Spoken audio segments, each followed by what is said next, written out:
আসসালামু আলাইকুম সুপ্রিয় কৃষিপ্রেমিক ভাইরা, আপনাদের আমার শশার প্রজেক্টে স্বাগতম। আপনারা এখানে দেখতেছেন আমার এখানে পুরো জমিটা হলো 1 বিঘা 35 শতাংশে 1 বিঘা। এখানে আমি 4টি জাতের শশা লাগিয়েছি। এখানে হলো এসআর স্টার জাত, এইদিকে হলো মালিক সিটের মালিক 2728, এই দুইটা জাত এখানে লাগিয়েছি। এবং আপনারা এই পাশে দেখতেছেন, এই পাশে হলো যাকে ফসলের মানে শশার বস বলা হয়, স্মার্ট বয়, মানে প্রচুর পরিমাণে ধরে থাকে এই শশাটা। আমি এখানে এই কোটাটা পুরোপুরি লাগিয়েছি স্মার্ট বয়।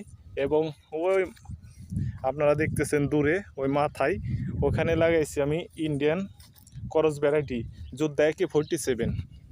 তো দীর্ঘ 1 মাস পরে আপনাদের জন্য আমি শশার ভিডিও নিয়ে আসলাম। আমার মাঝখানে মোবাইলটা হারিয়ে গেছে, সে কারণে আমি ভিডিওটা করিনি, কিন্তু আমি কৃষিকাজের সাথে জড়িত রয়েছি।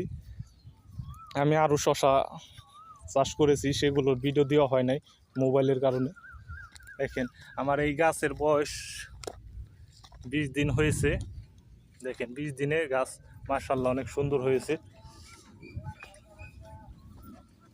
দেখেন 20 দিনে গাছ অনেক সুন্দর মাশাআল্লাহ। কিছুদিন পরে ফল চলে আসবে, এটা মাছা করে দিতে হবে। আপনারা জানেন, দেখেন বাঁশগুলো ঘিরে রাখছি। আপনারা দেখতেছেন এইগুলো হলো ইন্ডিয়ান করস ভ্যারাইটি। তো সবাই ভালো থাকবেন, সুস্থ থাকবেন, আমার জন্য দোয়া করবেন। আল্লাহ হাফেজ।